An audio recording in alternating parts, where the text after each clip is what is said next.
saya hormati yang insya Allah hadir bersama kita dengan ruhnya Sahibul Hawl Sayyidi Al-Walid Al-Hafiz Munzir bin Fuad bin Abdurrahman Al-Musawa a'allah darajatih fil jannah wa jama'ana ma'ahu insyaallah fi firdaus al-a'la wa akhir'ainahu bina wa bil hadirin insyaallah fi dunya wal akhirah amin ya rabbal alamin. Dan saya hormati orang tua kita bersama yang hadir bersama kita di sini, Al-Habib Muhammad Al-Qabshi dan Al-Habib Yusuf bin Syahab, Al-Habib Salim Al-Aqas dan Al-Ustaz Ahmad Al-Tarisi, segenap para asatidzah, segenap para tokoh masyarakat, para hadirin dan hadirat yang semoga insyaallah hadirnya kita di tempat ini merupakan suatu ujian di antara kita ya ikhwan. Kita saling tatap muka di tempat ini, saling mengenal wajah satu sama lain adalah perjanjian. Bila mana nanti di akhirat kelak engkau melihatku dalam keadaan aku tergelincir dari jembatan Shiratal Mustaqim, maka wajib atasmu untuk menolongku. Pun juga sebaliknya, bila mana aku melihatmu dalam keadaan engkau tergelincir dari jembatan Shiratal Mustaqim, maka aku janji aku akan menolongmu. Itu adalah faedah dan buah dari tiap-tiap perkumpulan di dunia. Tiap perkumpulan manapun, bila mana tidak menghasilkan perjanjian seperti itu, maka itu adalah apa? Adalah mantur, adalah sia-sia, hanya fata morgana. Kalau bukan karena janji seperti itu ya ikhwan, tidak akan kita hadir di tempat ini, tidak akan kita saling mengenal, tidak akan kita saling tatap muka. Namun demi insya Allah janji untuk saling menolong di alam akhirat nanti kita berkumpul di sini. Semoga Allah Taala kumpulkan kita semua di Jannah Al-Firdaus bersama Nabi Muhammad SAW, dimasukkan ke surganya tanpa hisab, tanpa azab. Dikumpulkan kelak bersama Sahibul Hawl Sayyidul Walid Al-Habib Munzir bin Fuad Al-Musawa amin ya rabbal alamin. Alhamdulillah, alhamdulillah daim al-iqbal azim an-nawal al-mun'im bila mithal al-mubdi' bila zawal walladhi juduhu daiman wa lam yazal haqqan. Wassalatu wassalamu ala sayyidina Muhammadin maula Bilal البدر المتلال صلى الله عليه وعلى آله وصحبه خير صحب وآل. Alhamdulillah, senantiasa puja dan puji syukur kita haturkan kehadirat Allah Subhanahu wa taala atas segala limpahan karunia nikmat, hidayah, taufik, inayah dan riayah kepada kita semua, hingga Allah taala mudahkan kaki ini untuk melangkah, untuk berkumpul dengan para kekasihnya, untuk mengenang seorang kekasihnya yang mana itu kekasih sangat disayangi oleh kekasihnya pula, Nabi Muhammad sallallahu alaihi wasallam. Alhamdulillah, alhamdulillah. Dikatakan bila mana Allah Subhanahu wa taala menghendaki kedekatan seorang hamba, maka Allah taala akan sampaikan ia kepada kekasih-kekasihnya. Allah Ta'ala akan izinkan lidahnya untuk menyebut para kekasihnya. Allah Ta'ala akan izinkan telinganya untuk mendengar nama-nama kekasihnya. Karena nama ahibba Allah, nama mereka para awliya Allah, nama mereka para anbiya Allah itu mahal. Allah Ta'ala tidak kasih izin sembarang orang untuk menyebutnya. Allah tidak kasih izin sembarang orang untuk mendengar namanya, apalagi untuk menghadiri haulnya, apalagi untuk mengenang menajibnya. Demi insya Allah bisa kita jalan di jalan mereka. Gadaman ala gadam bijiddin auza'i. Itulah ya ikhwan. Kalau kita melihat Allah Subhanahu wa taala di dalam Al-Qur'an, yang mana Al-Qur'an itu ya ikhwan, 2/3 adalah cerita. 2/3 Al-Qur'an isinya apa? Cerita. Allah Ta'ala bahkan mengulangi satu cerita berkali-kali. Ceritanya Nabi Allah Musa alaihissalam, Allah Ta'ala ulangi di Al-Quran 23 kali. Cerita yang sama, tapi diulang-ulangi oleh Allah Ta'ala. 2/3 Al-Quran isinya cerita. sepertiganya adalah perihal mau'izah. Adapun perihal hukum, kata Imam Ghazali, hanyalah 500 ayat saja. Begitu. Buat apa dipenuhi Al-Quran dengan cerita nahnu naqussu 'alaika min anba'ir rusuli ma nusabbitu bihi fu'adak. Kami kisahkan kepadamu wahai Muhammad dari cerita-cerita pendahulumu para anbiya dan rasul. Untuk apa? Linusabbita bihi fu'adak, untuk menetapkan hatimu. Ini hati siapa? Ini hati baginda Rasulullah. Yang tidak ada yang lebih sabit, yang lebih kokoh daripada hati baginda. Namun Allah tetap menyatakan bahwasanya cerita para anbiya dan mursalin itu fungsinya untuk menetapkan hatimu, membubuhkan hatimu, mengkokohkan hatimu. Begitulah ya ikhwan. Oleh karena itu Al-Imam Junaid bin Muhammad Al-Baghdadi beliau berkata, Al-Qissah atau Al-Hikayatu jundun min junudillah, bahwasanya cerita adalah tentara-tentaranya Allah, yang mana dengannya Allah Ta'ala memberikan hidayat kepada hati seorang mukmin, seorang yang Allah Ta'ala kehendaki untuk diberikan hidayat kepadanya. Melalui apa? Melalui cerita ya. Apalagi yang kita dengar di sini, pertama kita membaca maulid alhamdulillah, yang mana itu adalah cerita Nabi Muhammad sallallahu alaihi wasallam, yang inti awal barnamij ini, acara ini, dan akhirnya dan puncak acaranya adalah semoga kita bisa meningkatkan cinta kita kepada baginda Nabi Muhammad sallallahu alaihi wasallam. Mari kita pahami ya ikhwan, kita pahami apa yang kita baca. Bait demi bait dilantunkan, bait demi bait kita bacakan qasidahnya. Kalau seandainya kita bisa memahami, kita akan masuk ke alam yang lain. Bukan hanya kenikmatan karena nadanya yang indah, akan tetapi tenggelam dalam makna yang lebih indah, yang sangat luar biasa. Terbang dalam alam qasidah, terbang dalam alam syair, karena luar biasa indahnya ya Pak. Kemudian di pertengahan maulid kita berdiri. Untuk apa engkau berdiri? Jawabannya, aku berdiri untuk menyambut Rasulullah SAW. Aku mengenang kelahiran baginda ketika dibacakan saat baginda dilahirkan, seakan-akan baginda datang, baginda dilahirkan kembali, maka aku berdiri ketika itu.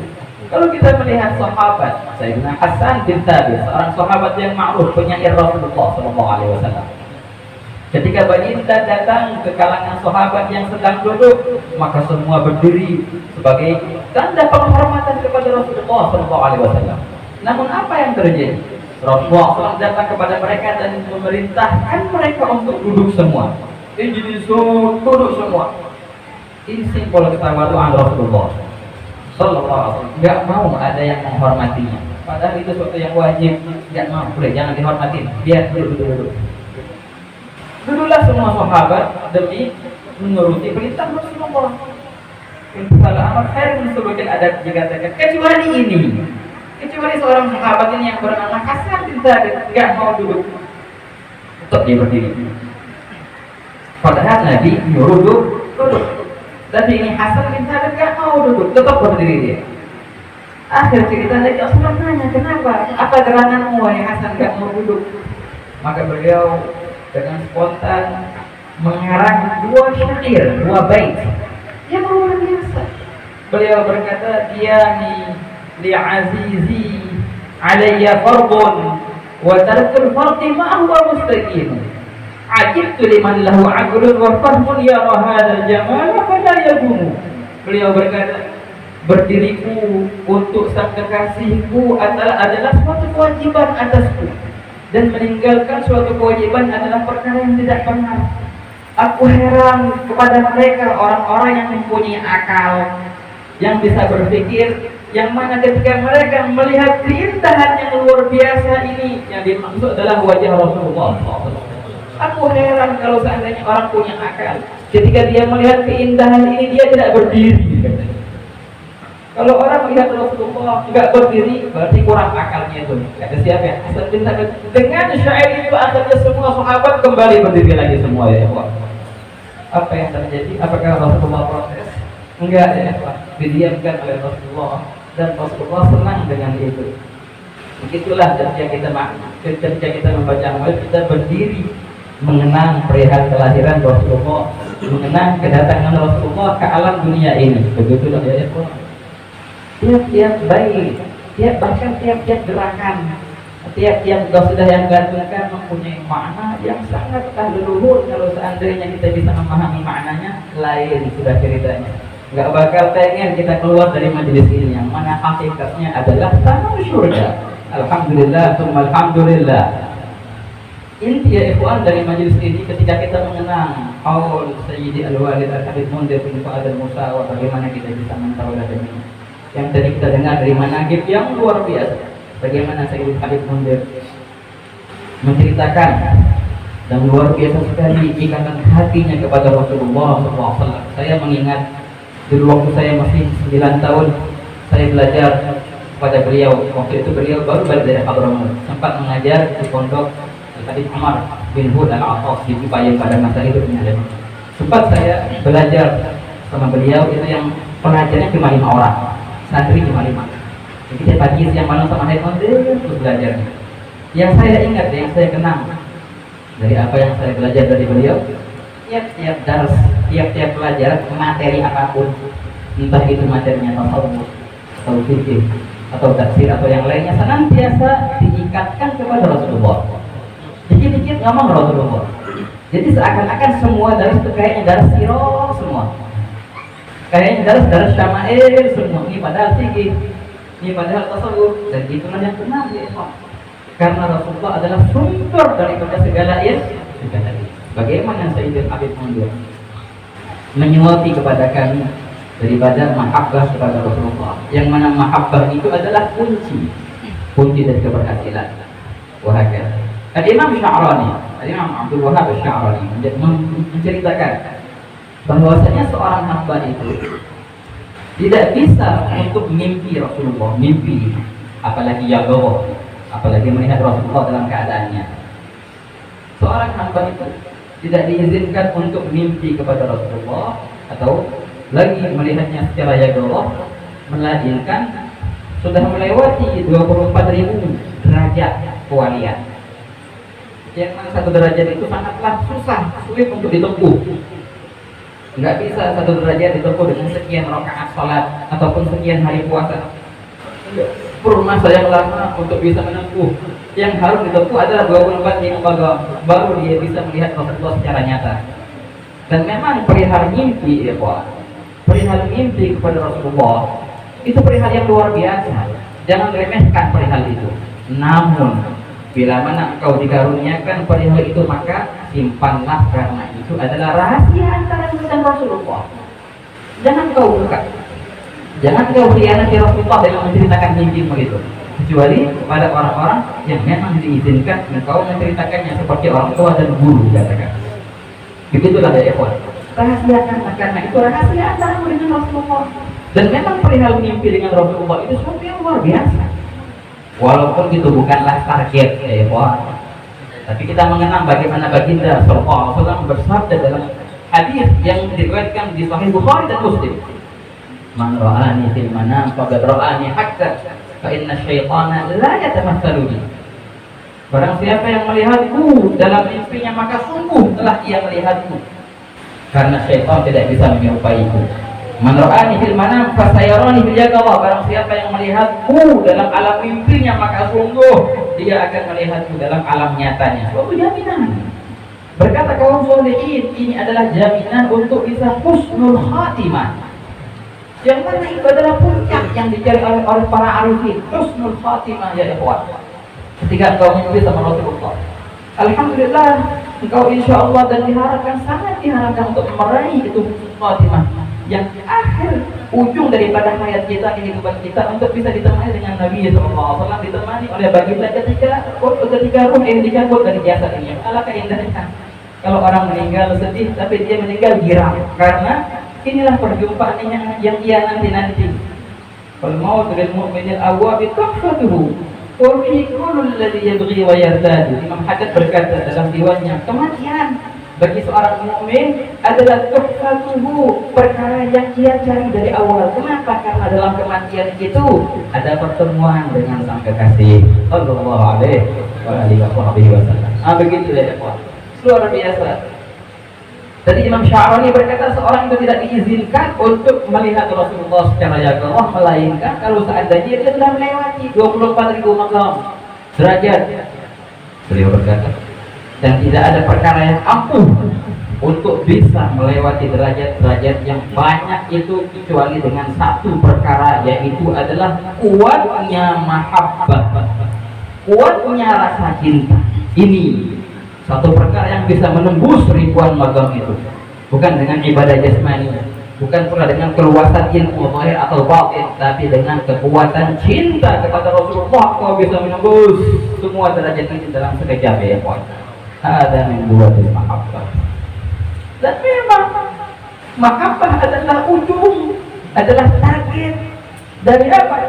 Dari semua amal kita. Mengapa kau beramal? Untuk berdekat kepada Allah. Kalau kita telusuri ya karena kita ingin dicintai oleh Allah Subhanahu wa taala. Begitu ya, Pak. Karena kita ingin dicintai oleh Rasulullah. Kenapa kau hadir di sini? Jawabannya karena aku pengen untuk dicintai oleh Rasulullah sallallahu alaihi wasallam. Belajarlah mengenang baginda. Tak kenal maka tak sayang. Baca maulid. Kenalin siapa baginda itu, maka niscaya engkau akan sayang. Yang hakikatnya ya ikhwan, tidaklah seorang itu diizinkan untuk mencintai Rasulullah, melainkan sudah dahulu Rasulullah mencintainya. Kalau kau mau bertanya, apakah Rasulullah kenal sama aku? Ditanya sendiri. Kalau ente kenal nggak sama Rasulullah? Apakah Rasulullah mencintaiku atas kadar cintamu kepadanya? Itulah kadar cintanya kepadamu. Dan ini kita bisa petik dari firman Allah Subhanahu wa taala ketika Allah taala membahas bagaimana cintanya Rasulullah kepada umatnya, yuhibbuhum wa yuhibbuna. Yuhibbuhum, iya, Rasulullah SAW mencintai mereka. Wa yuhibbuna, dan mereka pun mencintainya. Dalam ilmu nahwu, walaupun di sini di'athaf dengan waw, wal waw la yaqtadi tartib. Bagaimana dijelaskan oleh ilmu, tapi tartibul Qur'an lahu i'tibar. Tapi kenapa Allah Ta'ala mendahulukan ini dari itu? Tertib Al-Quran itu dianggap ya, suatu yang luar biasa. Walaupun dari segi saswanya diatofkan dengan waw dan itu tidak membuat tertib. Tapi di sini Al-Quran mentertibkan itu. Yuhibbuhum, didahulukan cinta Rasulullah kepada mereka dahulu. Ini Rasulullah sudah cinta dulu, baru bisa mereka mencintai Rasulullah. Kalau Rasulullah nggak cinta kepada mereka, nggak mungkin mereka tergetar hatinya untuk bersolawat. Gak mungkin mereka tergetar hatinya untuk hadir di majelis ini, melainkan karena sudah dahulu Rasulullah mencintai mereka. Allahumma shalli wa sallim ala sayyidina Muhammad. Alhamdulillah, alhamdulillah ala hadhihi kedekatanmu di majelis sholawat, kedekatanmu kepada wali-walinya adalah tanda bahwasanya Allah menginginkanmu untuk dekat kepadanya. Subhana man lam yaj'al ad-dalil ala awliya'ih illa min haythu ad-dalil alaih wa lam yusiluhum ilaih illa man arada an yusiluhu ilaih. Maha suci Allah yang tidaklah mendekatkan orang kepada wali-walinya, melainkan mereka orang yang Allah Ta'ala kehendaki untuk dekat dengannya. Dan Allah Ta'ala tidak menyampaikan orang-orang kepada wali-walinya, melainkan Allah yang dahulu telah mengkehendaki orang itu untuk sampai kepadanya. Begitulah yang dinyatakan oleh Imam Ibn Athaillah As-Sakandari. Alhamdulillah ala hadhihi ni'mah. Kedekatan seorang dengan wali Allah, kedekatan seorang dengan asfiya Allah, tanda bahwasanya Allah mau untuk berkenalan dengannya tanpa prosedur, tanpa mempedulikan amal. Kalau ditanya, "Anda nggak pantas?" Ya betul, engkau nggak pantas. Seberapa buruknya amal kita, buruk banget ya kawan. Tapi enggak, ini bukan perihal pantas atau nggak pantas. Ini panggilan dari Allah, ini tawaran dari Allah. Ini Allah yang mau berkenalan kepadamu. Oleh karena itu ya kawan, kalau seandainya kita kiaskan, ini sering dibahas katanya, kalau seandainya kita mau ketemu direktur perusahaan, kita yang mau ketemu, kita tanya tuh gimana prosedurnya. Oh, perlu perlengkapan berkas ini dan itu, perlu ambil janji, perlu izin sini dan situ, diperiksa berapa kali. Itu pun kalau diterima oleh sang direktur itu, panjang prosedurnya. Tapi kalau seandainya itu direktur yang manggilmu, perlukan semua itu, perlu lengkap berkas, perlu bersadar, langsung masuk dikawal dengan terhormat, karena dia yang mau kepadamu, bukan engkau yang mau kepadanya. Begitu pula ya ikhwan, ada perihal yang seorang hamba itu mau berdekatan kepada Allah dengan perantara itu, seperti amal-amal dikatakan, sholat, puasa, ibadah, itu kewajiban betul, pasti. Dengan itu kita bisa berdekatan kepada Allah. Nah, apalagi dengan sunnah-sunnahnya, ya enggak? Wala yazalul 'abdu yataqarrabu ilayya bin nawafil hatta uhibba. Senang dia hamba itu mendekat kepadaku dengan perihal nawafil, yang sunnah-sunnah, ba'da ada'il faraid, dan riwayat. Setelah dia menyelesaikan fardu-fardunya, sehingga aku mencintai. Ini ceritanya engkau yang melamar. Ini ceritanya engkau yang mau menemuinya. Tapi lain hal kalau seandainya Allah yang mau denganmu, Allah nggak peduli sebejat apa dirimu, Allah nggak peduli serusak apa dirimu, karena Allah yang mau. Jangan kau jadikan amalmu yang sedikit itu penghalang untuk menemuinya. Jangan kau jadikan ketika direktur, contohnya tadi si bos manggil ente, ente bilang jangan aneh nggak pantas ketemu, berkas aneh belum lengkap, berkas ente harta nggak diberkas masuk karena itu dipanggil, karena engkau dicari. Wah kata ikhwan, dikatakan dalam hikam, tidak pada halakan wijhatan fi ta'arrufi ilaih fala tubali ma'aha in galla amalu. Kalau seandainya Allah Ta'ala sudah membukakan pintu untuk berkenalan denganmu, maka jangan engkau hiraukan seberapa dikitnya amalmu. Fa innahu ma fatahaha laka illa wa huwa yurid an yata'arraf alaik. Karena Allah tidak membukakan pintu ini melainkan Allah yang mau untuk berkenalan denganmu.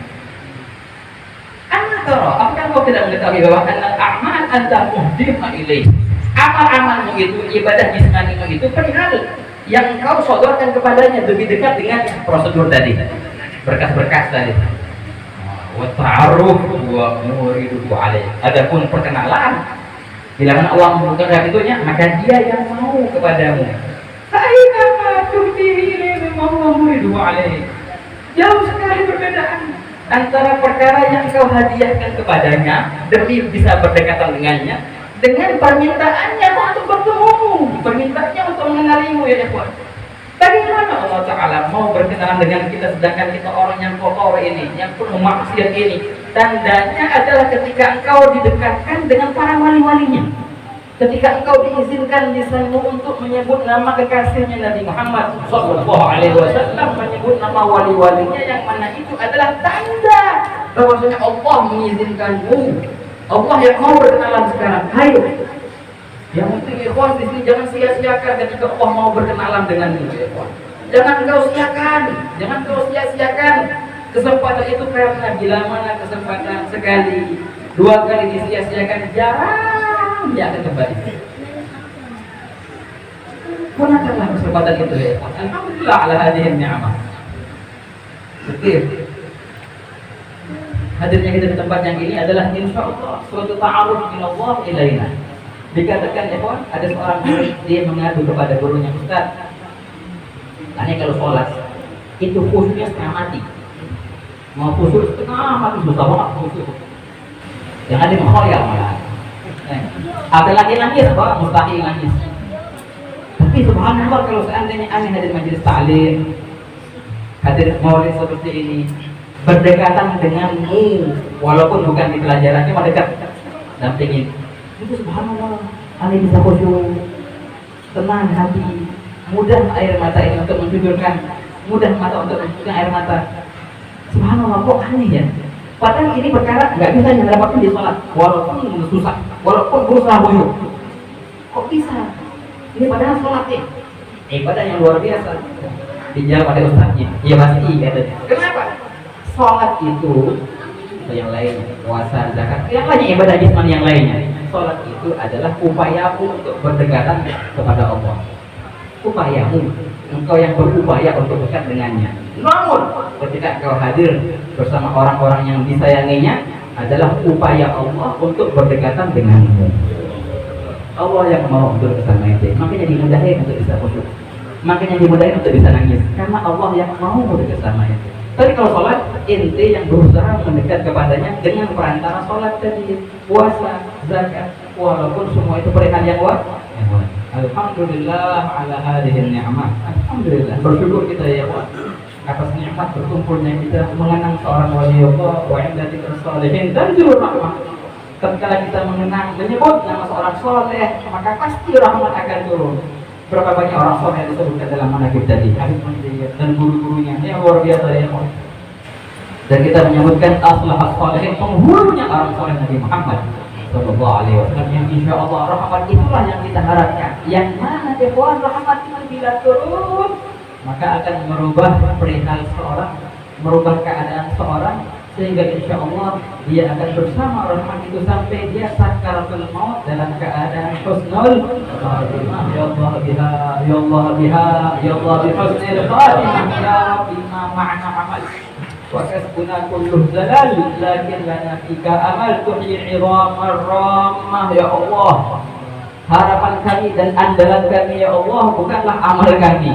Amal apa yang mau kita andalin ya Allah? Sholat, puasa, zakat, nggak beres semua. Berusaha kita sebaik mungkin tapi semua nggak beres. Andalan apa yang mau kau andalkan ya Allah? Ya Allah, sungguh kami tidak mengandalkan amal, sungguh kami tidak mengandalkan upaya kami, tapi kami mengandalkan cinta kami kepada Nabi-Mu. Kami mengandalkan cinta kami kepada beliau Sayyidul Warid Habib Munzir. Kami mengandalkan majlis ini ya Allah. Inilah harapan kami bisa insya Allah mendapatkan syafaat mereka di akhirat kelak. Wahibbus salihina wa lastu minhum la'alli an anala bihim syafa'ah. Ini Imam Syafi'i bilang, aku demen sama orang soleh walaupun aku bukan dari kalangan mereka. Kenapa? Mudah-mudahan dengan mahabbah tadi, dengan cinta tadi, ini Syafi'i ya. Berapa di ibadah? Jangan tanya. Berapa alim? Jangan tanya. Pak alim kayak mana? Imam Syafi'i, jangan ditanya. Tapi bukan itu yang beliau andalkan. Bukanlah ibadah, wala ilmu, wala madhab yang luar biasa. Beliau andalkan adalah wahibbus sholihin, aku cinta kepada orang soleh. Buktikanlah cintamu ya ikhwan dengan senantiasa menyebutnya, banyak berselawat kepada Nabi Muhammad. Buktikanlah cintamu dengan senantiasa berusaha untuk mentauladaninya. Melihat apapun pasti akan teringat dengan sang kekasih.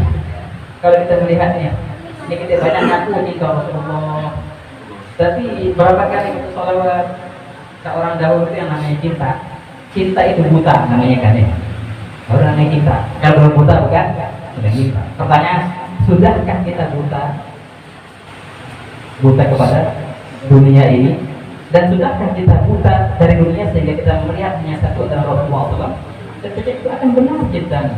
Nah, kita mengkiaskan bagaimana ada seorang dari sosok jahiliyah namanya Qusayr bin Azzab.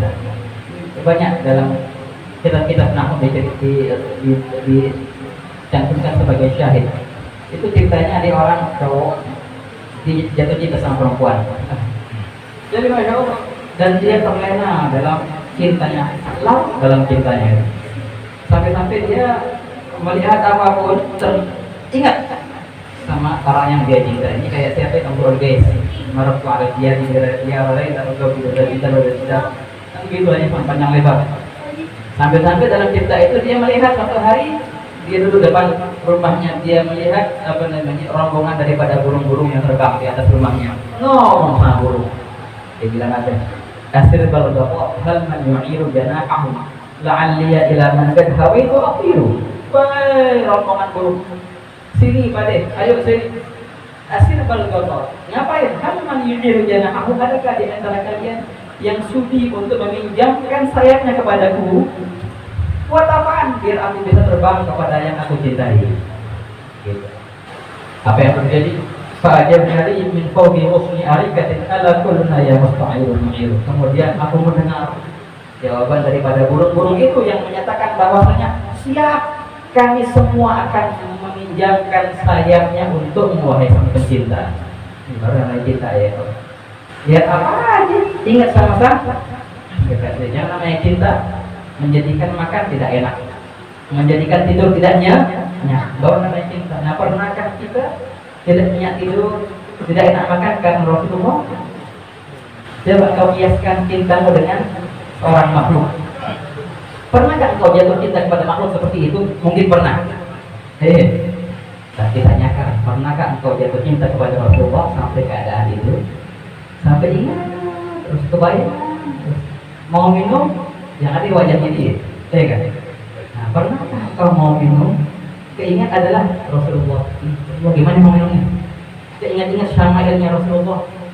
Ngomong apa aja pasti nyambungnya ke Rasulullah. Begitulah keadaan Sayyidul Wali, ayah anda Sayyidul Habib Munzir bin Fuad al-Musa yang telah sampai derajat cinta. Maka jangan heran, dan lebih daripada kita dengarkan dari lebih banyak cerita-cerita yang sering apa kita dengar dari beliau, dari keluarga beliau yang luar biasa. Jangan heran, karena itu adalah manfaat dan khasiat daripada cinta yang sejati. Semoga Allah Subhanahu wa ta'ala karuniakan kepada kita rasa cinta yang sebenarnya, hakikat daripada cinta Allah Ta'ala karuniakan itu kepada kita semua. Cinta kepada Rasulullah SAW, cinta kepada awliya sholihin, cinta kepada kekasihnya, cinta kepada Sayyidul Wali Habib Munzir bin Fuad al-Musa, dan cinta kepadanya, kepada Allah, yang dengan cinta itu kita akan fana ya Allah bidzarrah min mahabbatillah afna biha an kulli ma siwallah wa la ara min ba'diha siwallah al-wahidul ma'bud rabbil arbab wa ma urajil yawm ba'd kashkurbah illa safa li masrabal mahabbah wa nilku min rabbi ridwan wa qurbah yakun fiha bat'atun bil asbab ya rabbi tahyikum wa badir wa hawf ala sajil himam wa qadir wa bil arab جمع الهوى وصابر واصبر ولا تفرح ملازم الباب واعلم بأن الخير كله أجمع ضمن اتباعك النبي المشفع صلى عليه الله ما تشعشع فجر وما سالت سل الأشعار. Lalu mungkin atas kalimat yang panjang ini, semoga insya Allah Allah berikan kita taufik untuk bisa mengamalkannya. Allah akan mengamalkan. Ini qadul hadis majma' fajma'na Allahumma ma'a sayyidil wali al-munzir bin Fuad al-Musa في جنة الفردوس ويجمعنا مع الحبيب صلى الله عليه وسلم نجلس معه ويدار الكأس بيننا في أهنى وأشرى وأعلى وأصفى يا أرحم الراحمين يا أرحم الراحمين يا أرحم الراحمين وأدم علينا على في مشاهدته حتى لا يغيب عنا طرفة عين. وصلى الله على سيدنا محمد وعلى آله وصحبه وسلم والحمد لله رب العالمين. السلام عليكم ورحمة الله وبركاته.